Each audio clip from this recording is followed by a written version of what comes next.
Welcome to the Ink Therapist. Before we get started, a quick reminder. I'm a licensed therapist, but listening to this podcast does not create a therapist-client relationship between us. The information shared here is for educational and entertainment purposes only and shouldn't replace professional mental health care. If you're in crisis or need personalized support, please reach out to a licensed mental health provider in your area or contact a crisis or warm line. And with that, let's jump in. There's a sentence I hear in therapy more than almost any other. It usually comes early in the work, sometimes in the first session, sometimes after a few months when something deeper starts to surface. It sounds like this. I know I have some stuff, but it's not like anything that bad happened to me. Or, other people have been through so much worse. I don't think I have trauma. Or, my childhood was fine. My parents weren't abusive. I have no idea why I feel the way I do.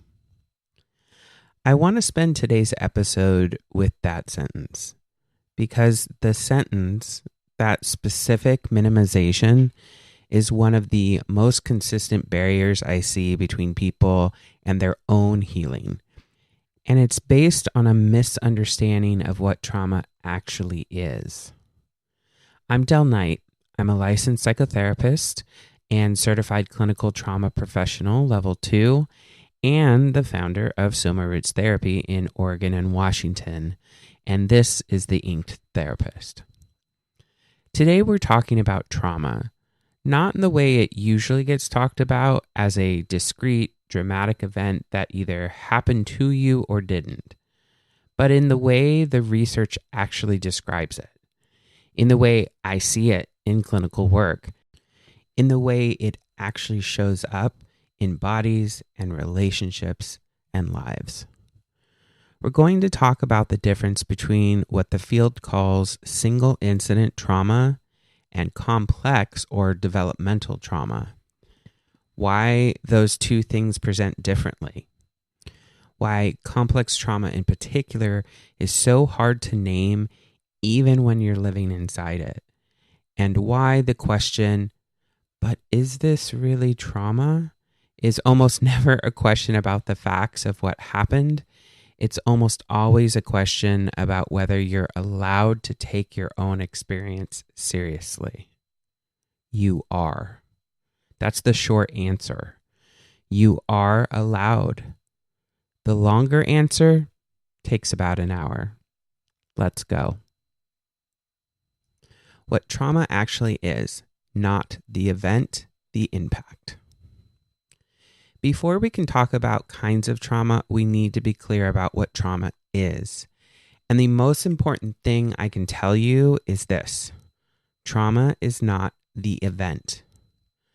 Trauma is what happened in your nervous system in response to the event. This distinction is not semantic. It changes everything about how we understand who has been traumatized, what healing looks like, and why two people can go through the same experience and have profoundly different outcomes.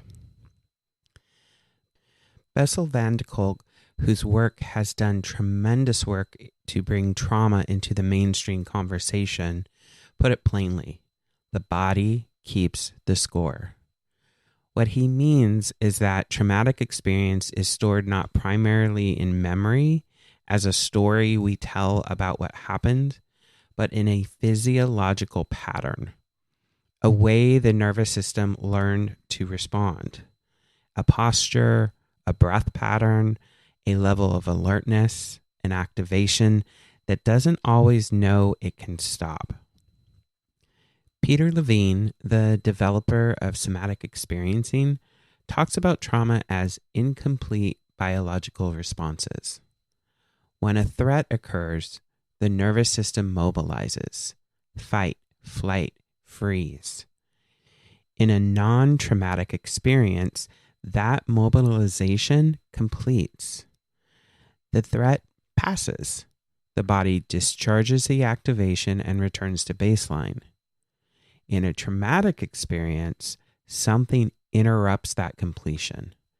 The activation gets locked in, and the nervous system keeps running the protection response long after the threat is gone because it never got the signal that it's safe to stop. This is why trauma symptoms so often look like dysregulation rather than memory. Hypervigilance, startle responses, difficulty sleeping. A body that is always silently on alert, scanning for danger in environments that are objectively safe. Or, on the other end, numbness, disconnection, a flatness of experience, a difficulty feeling anything at all. These are not personality traits. They are a nervous system doing its job. A job it learned to do in response to something real. That it hasn't yet been told is finished. It feels important to add one more voice to this foundation because I think it's essential, and it's one you won't always hear or find in mainstream trauma literature. Resmaa Menakem, therapist, somatic practitioner, and author of My Grandmother's Hands, extends this understanding in a direction that is crucial for the populations I work with. Menakem's framework of cultural somatics argues that racialized trauma, the trauma produced by living in a white supremacist culture, doesn't just live in individual nervous systems. It lives in bodies across generations, passed down through what he describes as body-level transmission long before any of us had language for it.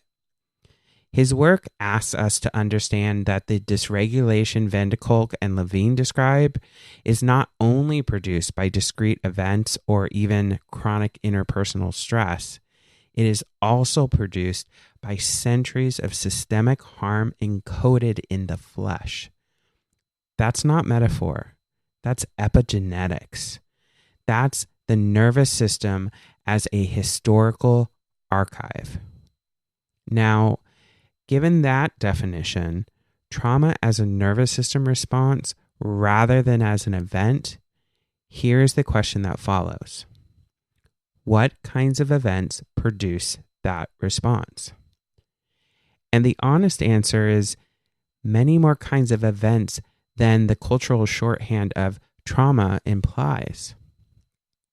The cultural shorthand tends towards the dramatic: combat, sexual assault, natural disaster, witnessing violence. These are real traumas, significant, serious, and worthy of the name. But they are not the only things that produce a dysregulated nervous system, disrupted attachment, a self that learned to organize around threat. Chronic stress produces it. Emotional neglect produces it. Growing up in a home where love was conditional, where the emotional temperature was unpredictable, where you learn to make yourself small or perform or disappear in order to stay safe, that produces it. Being the only queer kid in an environment that makes your existence feel dangerous produces it.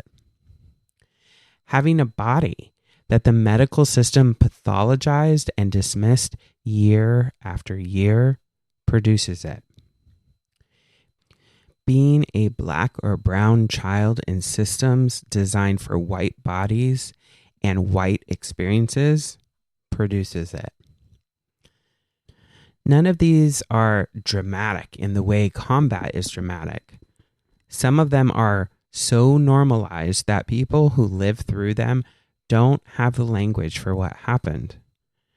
But they produce the same fundamental outcome: a nervous system that learned to survive something it wasn't built to survive, and that is still doing that work long after the survival is over. This is the ground we're standing on. Now let's talk about the distinction. Single incident trauma, what it looks like. Single incident trauma, sometimes called type 1 trauma or acute trauma, is what most people think of when they think of trauma. It's a discrete event with a clear before and a clear after. One moment, something happened. It overwhelmed the capacity to cope, and afterward, things were different. A car accident, a sexual assault, a natural disaster, a sudden loss, a medical emergency, witnessing violence. These are single incident traumas, bounded in time, identifiable in memory, with a clear narrative shape. This happened and it affected me. The symptoms that follow single incident trauma are what the diagnostic system categorizes as post-traumatic stress disorder, or PTSD in the classic sense. Intrusive re-experiencing, flashbacks, nightmares, unwanted memories that arrive without invitation. Avoidance, steering clear of anything that reminds you of the event. Negative changes in mood and cognition. That's difficulty experiencing positive emotions, persistent negative beliefs about yourself or the world, emotional numbing. And hyperarousal, which is heightened startle response, difficulty sleeping, and chronic vigilance. What characterizes single incident trauma and what makes it in some ways more legible and more treatable than what we'll get into next is that the person usually knows what happened. They have a narrative. They can say, this is the thing. Before this, I was this way. After this, I was different. The wound has an identifiable origin. That doesn't make it small. Single incident trauma can be profoundly destabilizing. It can upend a person's sense of safety, their trust in their own body, their ability to be present in their own life. The recovery work is real and often lengthy. But the narrative coherence of a single incident trauma, the fact that it has a before and an after, that the person can generally locate what happened, gives it a certain kind of treatability. Evidence-based treatments for PTSD, EMDR, prolonged exposure, somatic experiencing, CPT, work largely by helping the nervous system complete what was interrupted, by processing the memory in a way that allows it to be stored as the past rather than experienced as the present. When there's a discrete event, there's a discrete target for that processing work. Now, let's talk about what happens when there isn't one. Complex and developmental trauma, what it looks like. Complex trauma, sometimes called type 2 trauma or C-PTSD, developmental trauma, or relational trauma, depending on the framework, is different from single incident trauma in a fundamental way. There is often no single event to point to.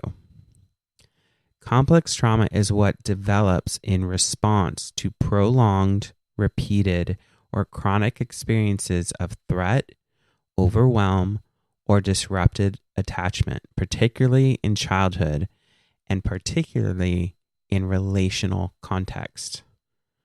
Not one terrible thing. An accumulated weight of many things.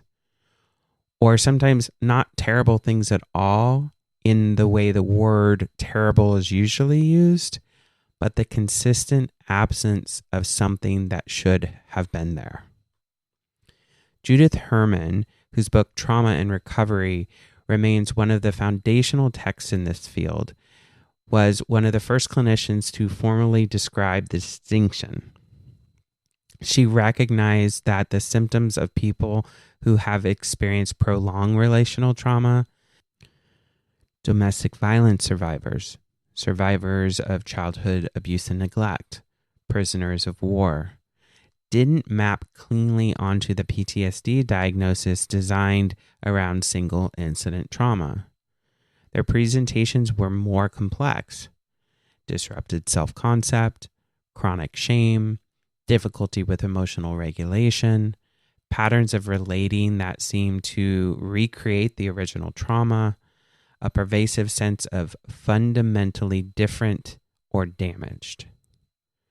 Herman called this complex PTSD. The diagnostic category has evolved since then, but the clinical reality she named has not. Herman's framework is foundational, and it's worth naming that it was primarily for the experiences of white women and prisoners of war. The theorists who have extended this work to communities of color and Indigenous communities have done something equally essential. They have shown us that complex trauma is not only interpersonal. It is also historical. It is also cultural. It is also collective. Dr. Maria Yellow Horse Braveheart, Hunkpapa and Oglala Lakota developed the concept of historical trauma in the 1980s and 1990s to describe what she was observing in Lakota communities: a cumulative, multi-generational wound produced by genocide, forced removal, the deliberate destruction of language and culture, and the theft of children into boarding schools. She described a cluster of symptoms: grief, depression, chronic shame, loss of cultural continuity, that couldn't be explained by individual experience alone. The wound wasn't just in the people in the room. It was in the lineage. It was in the collective body of people who had survived unsurvivable things. Braveheart's model asks us to understand that complex trauma framework isn't complete if it only accounts for what happens in one person's lifetime. Dr. Joy DeGruy extended the collective frame to African American communities with her theory of post-traumatic slave syndrome. The argument that centuries of chattel slavery, followed by generations of institutionalized racism, have produced a specific pattern of adaptive survival behaviors that are still running in Black communities today. What looks from the outside like dysfunction is the inheritance of an intelligent adaptation to conditions of unimaginable dehumanization. DeGruy's work refuses the clinical habit of pathologizing Black behavior without accounting for the history that produced it. This is not a minor correction. This is a different epistemology entirely. What does complex trauma look like in the person living it? It often looks like chronic shame. Not guilt about a specific action, shame about the self. A deep, settled conviction that there is something fundamentally wrong with you. That you are too much, or not enough, or broken in some way that can't be repaired. The shame often predates conscious memory. It was learned before there were words for it. It looks like difficulty with emotional regulation. Emotions that arrive with the intensity of an emergency rather than the ordinary experience of feeling something. Going from zero to flooded very quickly. Or the opposite, a flatness, an absence, an inability to feel much of anything. The dysregulation that characterizes single incident PTSD shows up here too, but it's often more pervasive and less tied to specific triggers. It can feel like the default operating system rather than a stress response.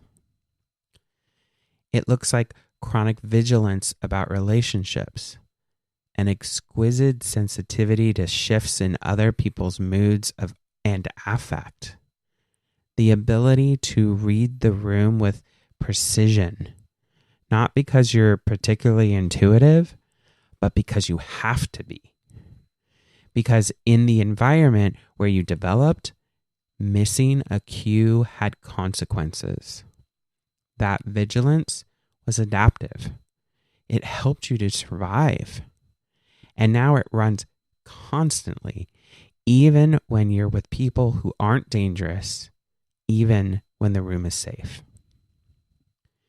It looks like patterns of relating that feel confusing or self-defeating from the inside.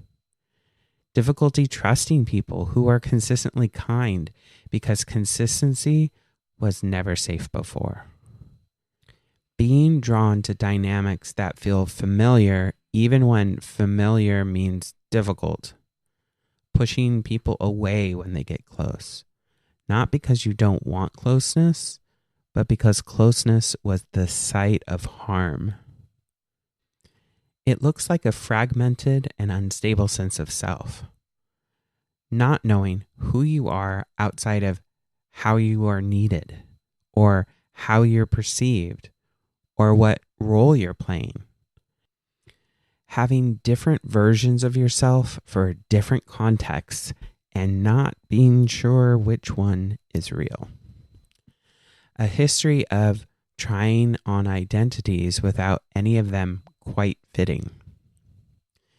Pete Walker, whose work on C-PTSD has been enormously clarifying for both clinicians and survivors, describes 4 primary trauma responses that develop in complex trauma: fight, flight, freeze, and what he calls fawn, the tendency to prioritize the needs and moods of others in order to maintain safety. People with dominant fawn responses often don't recognize themselves in trauma literature because they look, on the surface, like they're doing well. They're agreeable, they're helpful, they're often high functioning and well liked.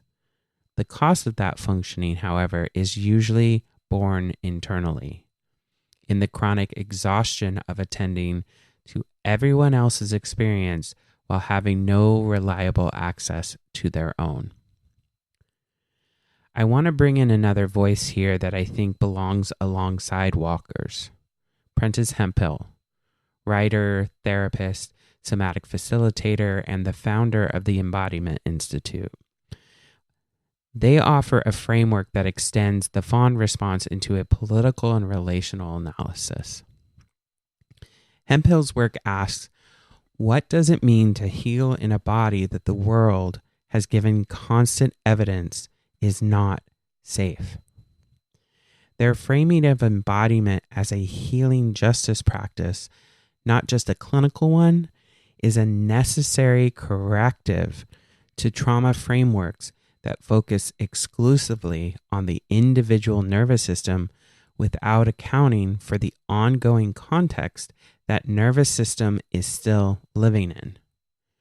You can't fully understand the fawn response in a Black body, a queer body, a fat body, a disabled body, without understanding what the body has been taught about the consequences of taking up space. Hemphill's work holds both the individual wound and the collective conditions that produced it, and names healing as something that happens in relationship and in community, not only in a therapy room. Developmental trauma, complex trauma that occurs in childhood before a coherent sense of self has formed, is particularly significant because it shapes the development of everything that comes after. Attachment patterns, self-concept, the nervous system's baseline calibration, the brain's architecture in a literal sense. When threat is the chronic context of early development, the developing brain and nervous system organize around that threat, not as malfunction, as an extraordinarily intelligent adaptation. The adaptation was the right response to the environment it developed in. The pain comes when the environment changes, when the person grows up, when they leave, when they find themselves in relationships and situations that are objectively safer, but the nervous system doesn't know that yet. It is still running the operating system it built to survive childhood. And that operating system, which was once life-saving, now gets in the way of the life they're trying to build. Hey, quick pause before we keep going. If you've been listening for a while, you know this show is rooted in the belief that healing shouldn't be a luxury, and I try to practice that, not just say it. At Soma Roots Therapy, I hold sliding scale and pro bono spots for folks who need care and can't afford full fee. Queer, trans, and neurodivergent people especially, who are already navigating systems that weren't built with them in mind. Those spots are real, and keeping them often has a real cost. So, I've set up a support page on Buy Me a Coffee where you can directly contribute to that access fund. If monthly giving works for you, there are 4 membership tiers starting at $5 a month, from Seedkeeper to Liberation Patron. It all goes towards the same thing. And if monthly isn't your thing, you can also make a one-time contribution at whatever amount feels right. No minimum, no pressure. If that resonates, the link is in the show notes. And if you're in a season where giving isn't possible, that's okay. Just keep listening. That matters too. All right, back at it. Why the distinction matters. So, why does the distinction matter? Why spend an entire podcast episode on the difference between 2 types of trauma? It matters for several reasons, and I want to walk through them. First, it matters because the treatment approaches are different.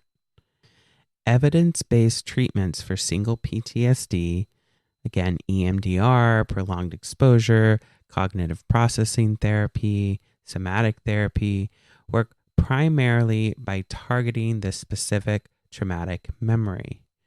The goal is to process the event in a way that allows it to be encoded as the past rather than experienced as the present. When there's a discrete event, there's a discrete target. The work can be focused and relatively time limited. Complex trauma treatment works differently because the wound is not primarily in a single memory, but in the nervous system's baseline calibration, the patterns of relating, the architecture of the self. The work tends to be more relational, more somatic, and longer. It's less about processing a specific event and more about slowly building a different experience of safety, of self, of what a relationship with another person can feel like. This doesn't mean complex trauma is untreatable. It absolutely is. But it means that applying a single incident treatment model to complex trauma often doesn't work. And when it doesn't work, people tend to conclude that they are the problem rather than the treatment wasn't the right fit. Second, the distinction matters because complex trauma is frequently invisible, including to the person who has it. Single incident trauma comes with a story. There is a before and an after. The person knows what happened.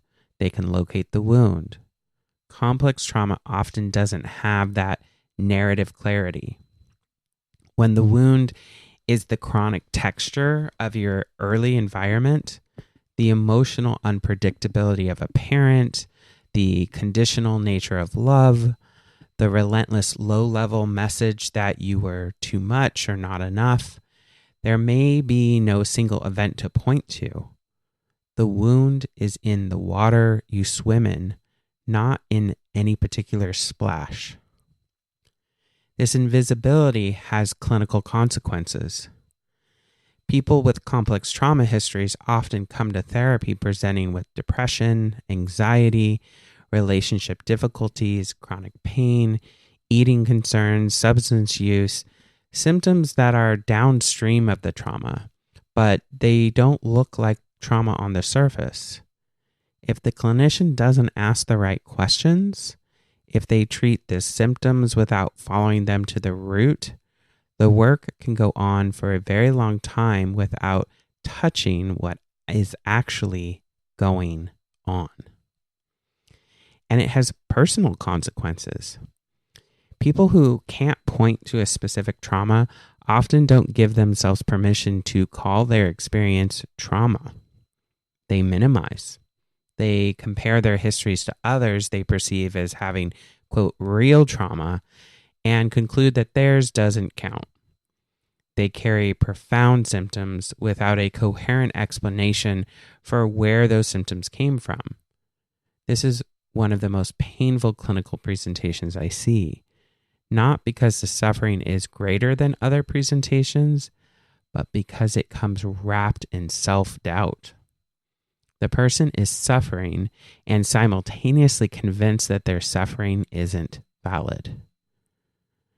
Third, the distinction matters for the specific populations I work with. Queer and trans people, particularly those who grew up before a cultural visibility of their identities, often have complex trauma histories that have nothing to do with single dramatic events. What they have is the accumulated experience of invisibility, of having their reality not reflected back to them, of being in environments, families, schools, religious institutions that communicated in 1,000 subtle and not so subtle ways that who they were was wrong or dangerous or shameful. Minority stress, the chronic low-level stress of navigating a world that marginalizes your identity, produces nervous system effects that are functionally indistinguishable from complex trauma. Not because marginalization is the same as abuse, but because chronic threat is chronic threat. The nervous system doesn't have a separate category for social harm. This is the core argument of Resmaa Menakem's cultural somatics framework, and it is why I consider his work alongside Braveheart's historical trauma model and DeGruy's post-traumatic slave syndrome to be non-negotiable reading for any clinician working with BIPOC clients. These are not supplemental frameworks. They are the frameworks the mainstream got incomplete without. Neurodivergent people, people with ADHD, autism, and related profiles, also frequently have complex trauma histories, often rooted in environments that repeatedly communicated that the way they naturally function was wrong, that they needed to be fixed, managed, suppressed. The chronic experience of failing to meet neurotypical standards, of being disciplined or shamed for traits that were simply part of how their brain was built, that has a cumulative effect on the nervous system that looks very much like developmental trauma. Understanding this, understanding that chronic lived experience of marginalization can produce a traumatized nervous system, is not about medicalizing identity or turning social problems into individual pathology. It's about accurately naming the mechanisms by which systems cause harm in bodies. And it's about refusing to gaslight people into thinking that their symptoms are evidence of weakness rather than evidence of what they survived. Prentis Hemphill calls this healing justice, the recognition that healing is not a private project. It's a political one. And that the work of getting people back into their bodies, back into a sense of safety, back into relationship is inseparable from the work of dismantling the conditions that produced the wound in the first place. The minimization trap. But was it really trauma? I want to come back to the sentence I started with. Nothing that bad happened to me.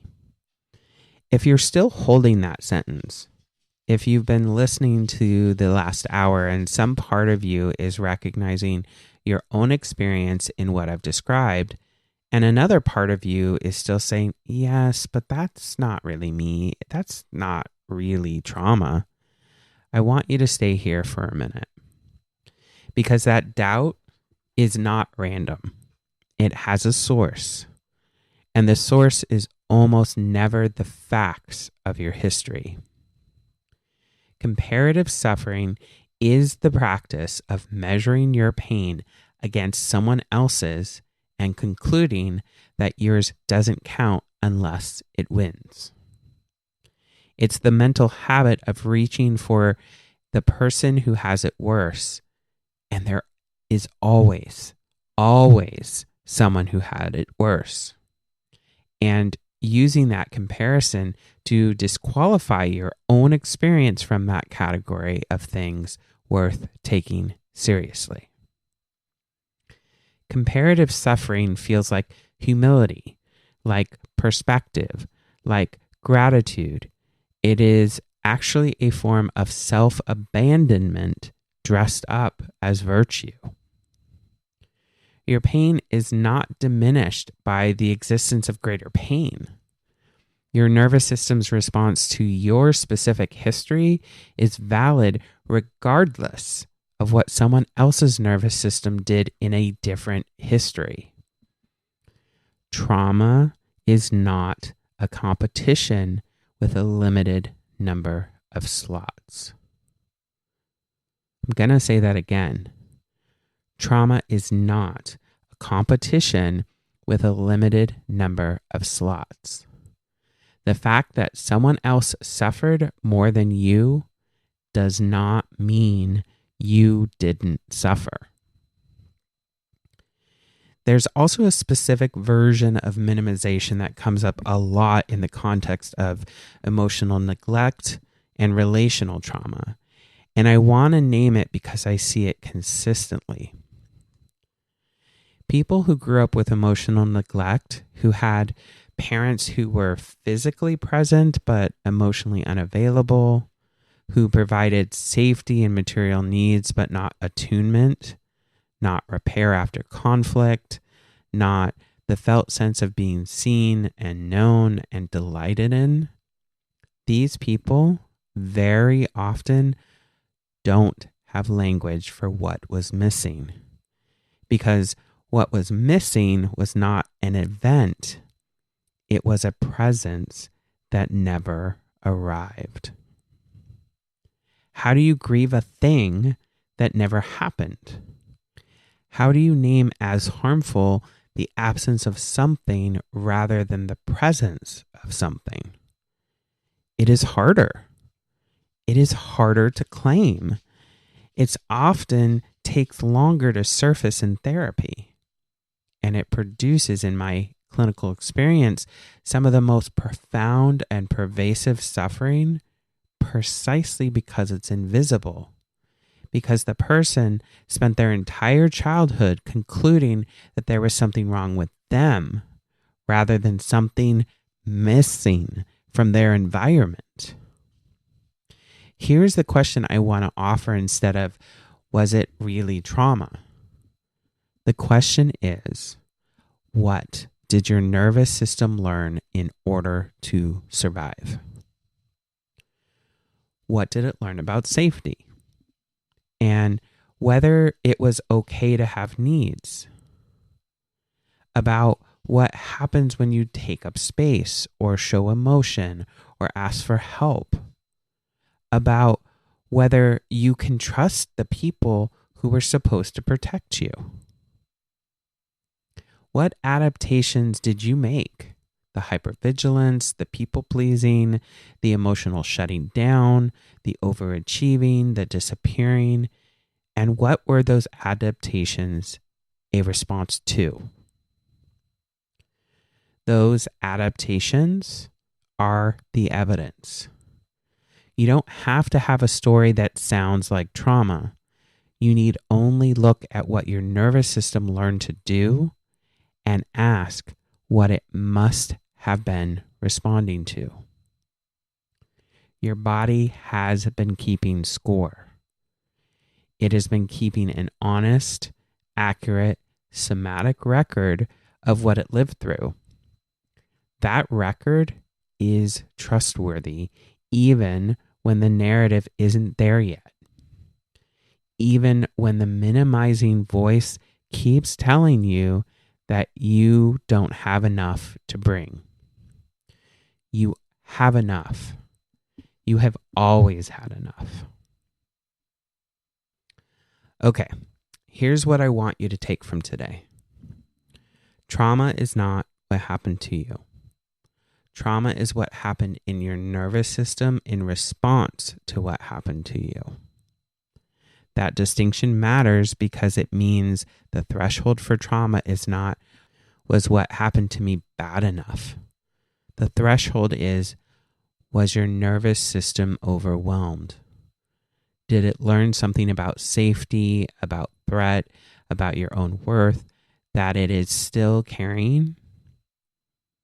Does that learning show up in your body, your relationships, your capacity to be present in your own life? If the answer is yes to any of it, that is enough. You don't need a more dramatic story. You don't need to have survived something that would make other people gasp. You need only to be honest with yourself about what your nervous system has been trying to tell you. The difference between single incident trauma and complex trauma is real and clinically meaningful, not to establish a hierarchy of suffering, but to point toward the different kinds of work that different histories call for. Complex trauma requires something different from the healing approaches designed for acute trauma.